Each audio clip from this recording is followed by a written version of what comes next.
দে পাখি হাউসের আজকের পর্বে সকল পাখাল বন্ধুকে স্বাগত জানাই। আজকে আপনাদের সঙ্গে খুব ইম্পর্টেন্ট একটা বিষয় নিয়ে আলোচনা হবে। আপনাদের কাছে থাকা বাজরিগার, লাভবার্ড বা ককটেল পাখির ইমিউনিটিকে আপনারা কিভাবে বুস্ট করবেন বা ইমিউনিটিকে বুস্ট করার প্রয়োজন কেন পড়ে, এই দুখানা বিষয় নিয়ে আপনাদের সঙ্গে বিস্তারিত আলোচনা থাকবে। পুরো ভিডিওটির সঙ্গে থাকতে হয়, ভিডিওটিকে স্কিপ করা যাবে না। যদি ভিডিওটিকে স্কিপ করেন তাহলে কোনো না কোনো ভাইটাল জায়গা থেকে আপনি মিস হয়ে যাবেন। ভিডিও শুরু করার আগে আপনাদের কাছে একটা ছোট্ট আবেদন থাকবে, যদি চ্যানেল সাবস্ক্রাইব না করে থাকেন অবশ্যই চ্যানেলটিকে সাবস্ক্রাইব করে রাখবেন। তো পাখিদের ইমিউনিটি সিস্টেমকে বুস্ট কেন করতে লাগে এবং কিভাবে পাখিদের ইমিউনিটি সিস্টেমকে সহজে বুস্ট করা যাবে। প্রথমে আপনাদের সঙ্গে আলোচনা করব যে পাখিদের ইমিউনিটি সিস্টেমকে কেন বুস্ট করতে হয় বা কেন বুস্ট করা লাগে। ইমিউনিটি কথার অর্থ হচ্ছে রোগ প্রতিরোধ ক্ষমতা। পাখির কেন, সকল প্রাণীরই কিন্তু ইমিউনিটি স্ট্রং থাকা দরকার। ইমিউনিটি খারাপ হয়ে যায় তাহলে কিন্তু যে কোনো প্রাণী সহজে রোগাক্রান্ত হয়ে যায়। ইমিউনিটি সিস্টেমকে বুস্ট করা বা ইমিউনিটি সিস্টেমকে স্ট্রং রাখার কারণ হচ্ছে একটাই, যাতে পাখি কোনোভাবে রোগাক্রান্ত না হয়। বিশেষ করে যখন ওয়েদার চেঞ্জিং হয় তখন কিন্তু পাখিদের ইমিউনিটি লো হয়ে যায়। সেই সময় পাখিদের ইমিউনিটিকে স্ট্রং করতে হয়, কারণ ওয়েদারের জন্য পাখিরা সহজে কিন্তু ঠান্ডা লাগা বা এই ধরনের সমস্যার মধ্যে পড়ে। দিনের বেলা গরম, রাতের বেলা ঠান্ডা, এই ধরনের পরিস্থিতিতে সকল প্রাণীর মধ্যেই ইমিউনিটি ডিস্টার্ব হয়ে যায়। তো এই সময় এক্সট্রা কেয়ার করতে হয়। এক্সট্রা কেয়ার যদি পাখিদেরকে এই সময় করা যায় তাহলে পাখিগুলো ঠিক থাকবে এবং পাখিগুলো সুস্থ থাকবে। সব থেকে বড় জিনিস হচ্ছে এটা, যে সময়তে আমরা গরম থেকে শীতে এন্টার করি, অর্থাৎ এই সময় যখন ওয়েদার চেঞ্জিং হয়, এই গরম থেকে শীতে এন্টার করার সময় পাখিদের যেমন ইমিউনিটি সিস্টেম স্ট্রং থাকে না, পাখিদের ইমিউনিটি দুর্বল হয়ে পড়ে, তার সঙ্গে পাখিদের ব্রিডিং সিজন চলে। এই সময়টা খুব ভাইটাল সময়।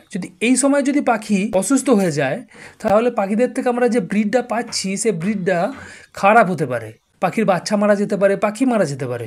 পাখি যদি অসুস্থ হয়ে যায় তাহলে পাখি তার বাচ্চাকে খাওয়াবে না, পাখির বাচ্চা মারা যাবে। পাখি নিজে অসুস্থ হয়ে মারা যেতে পারে, তখনও কিন্তু বাচ্চাগুলোকে আপনি আর প্রতিপালন করতে পারবেন না। ডিম যদি ফার্টাইল ডিম থাকে সেই ডিম নষ্ট হবে, নানান ধরনের সমস্যা হতে পারে। তো এই সময় আমাদেরকে খুব গুরুত্ব সহকারে পাখিদের ইমিউনিটির ওপরে লক্ষ্য রাখতে হবে। যদি ইমিউনিটির ওপরে লক্ষ্য না রাখতে পারেন তাহলে 100% ধরে রাখতে পারেন আপনার পাখি অসুস্থ হবে, অসুস্থ হয়ে মারা যেতে পারে বা আপনার বাচ্চা মারা যেতে পারে, আপনাদের ব্রিডিং খারাপ হতে পারে। এই সময় আপনারা বিশেষ করে নজর রাখবেন। তাছাড়াও সারা বছর কিন্তু পাখিদের ইমিউনিটির ওপরে আপনাদেরকে নজর রাখতে হবে।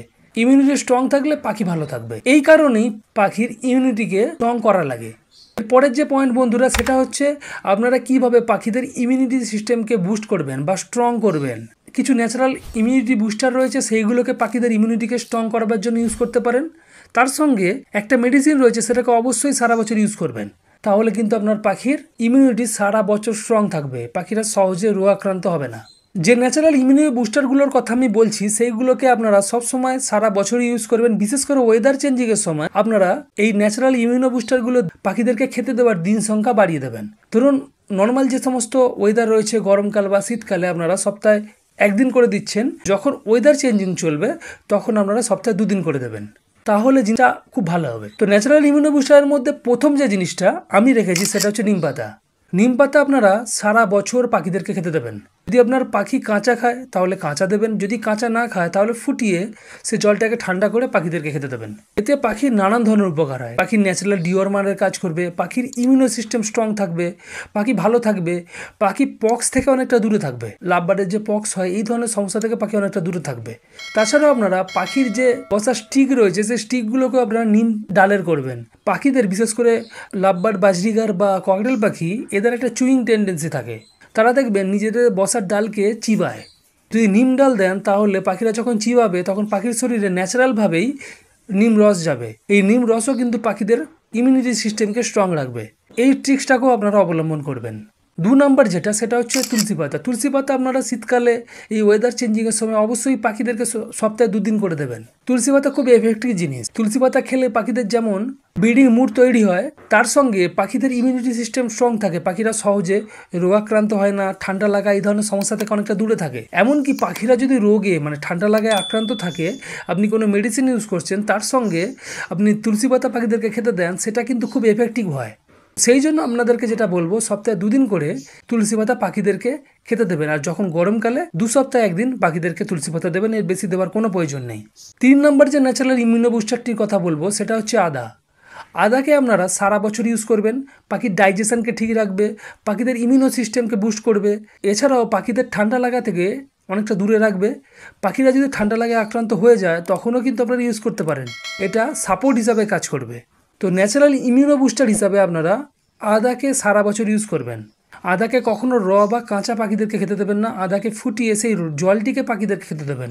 কখনো কাঁচা বা র আদা পাখিদেরকে খেতে দেওয়া যাবে না। 4 নম্বর যে ইমিউনো বুস্টারটি, এটা নিয়ে আমার চ্যানেলে অনেক ভিডিও রয়েছে, যেটা হচ্ছে রুসন। রুসনকে অবশ্যই পাখিদেরকে দেবেন। কিভাবে দেবেন?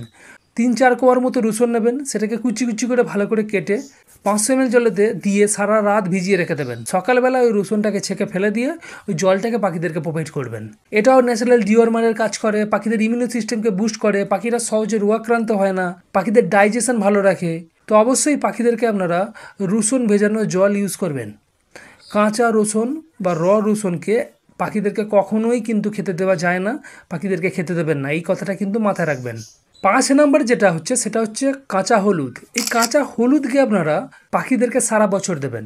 কী করবেন? গরমকালেও দেবেন, সপ্তাহে 1 থেকে 2 দিন, কোনো সমস্যা হবে না। কাঁচা হলুদকে হালকা করে থেঁতলে নিয়ে সেই রসটাকে আপনারা পাখির জলের সঙ্গে মিক্স করে খেতে দেবেন। কাঁচা হলুদ খেলে পাখিদের ইমিউনিটি সিস্টেম স্ট্রং থাকে, পাখিরা 100% কোনো রোগের কবলে পড়বে না। আপনারা সপ্তাহে 1 দিন করে সারা বছর পাখিদেরকে দিতে পারেন, কোনো সমস্যা হবে না। কাঁচা হলুদ পাখিদের জন্য খুব এফেক্টিভ জিনিস। পাউডার হলুদ একদম ইউজ করবেন না, পাউডার হলুদে কেমিক্যাল থাকতে পারে। তো অবশ্যই আপনারা কাঁচা হলুদ মার্কেট থেকে কিনে নিয়ে এসে পাখির ক্ষেত্রে ইউজ করবেন। 6 নম্বর যে ন্যাচারাল ইমিউনো বুস্টারটির কথা বলবো, এটা ন্যাচারাল ইমিউনো বুস্টার হতে পারে, কিন্তু আপনাদেরকে মার্কেট থেকে কিনে আনতে হবে। সেটা হচ্ছে Apple cedar vinegar. Apple cedar vinegar আপনারা সারা বছর পাখিদেরকে ইউজ করবেন। 1 লিটার জলে 2 ml করে দিয়ে সারা বছর পাখিদেরকে দেবেন, তাহলেও কিন্তু পাখিদের ইমিউনিটি সিস্টেম স্ট্রং থাকে। এই 6খানা যে ন্যাচারাল ইমিউনো বুস্টারের কথা আপনাদেরকে বললাম, আপনারা সারা বছর পাখিদেরকে ইউজ করুন, পাখিদের ইমিউনিটি সিস্টেম স্ট্রং থাকবে। এবং তার সঙ্গে একটা মেডিসিন রয়েছে, সেই মেডিসিনটিকে আপনারা ইউজ করবেন, তাহলেও কিন্তু পাখিদের ইমিউনিটি সিস্টেম স্ট্রং থাকে, যেটা হচ্ছে প্রোবায়োটিক মেডিসিন। প্রোবায়োটিক মেডিসিন হিসাবে আপনারা যারা বাংলাদেশ থেকে দেখছেন তারা প্রোবায়োজয়েম ইউজ করবেন, যারা ভারত থেকে দেখছেন তারা বিপিলাগ ইউজ করতে পারেন, গাটোয়েল ইউজ করতে পারেন, ফ্লোরাজন ইউজ করতে পারেন। তো প্রোবায়োটিক কিন্তু আমরা পাখিদেরকে অ্যান্টিবায়োটিক ইউজ করার পরে খেতে দিয়ে থাকি। শুধুমাত্র পাখিদেরকে অ্যান্টিবায়োটিক ইউজ করার পরে প্রোবায়োটিককে খেতে দেবো আর সারা বছর দেবো না, এই জিনিসটা আমরা করব না। পাখিদের ইমিউনিটি সিস্টেমকে স্ট্রং রাখার জন্য আমরা পাখিদেরকে প্রোবায়োটিক সারা বছর দেব। প্রোবায়োটিক হচ্ছে একটা গুড ব্যাকটেরিয়া। পাখির যদি কোনো ধরনের সমস্যা হয়, ধরুন আপনার পাখির ডায়রিয়া হয়েছে, সেই সময় আপনারা পাখির ডায়রিয়ার মেডিসিনের সঙ্গে সঙ্গে প্রোবায়োটিক ইউজ করতে পারেন। তাতে কী হবে? পাখিদের ডায়রিয়া খুব সহজে রিকভারি করবে। প্রোবায়োটিক হচ্ছে এমন একটা মেডিসিন, এই মেডিসিনের দ্বারা পাখির শরীরের ভিতরেতে গুড ব্যাকটেরিয়ার প্রবেশ হয়।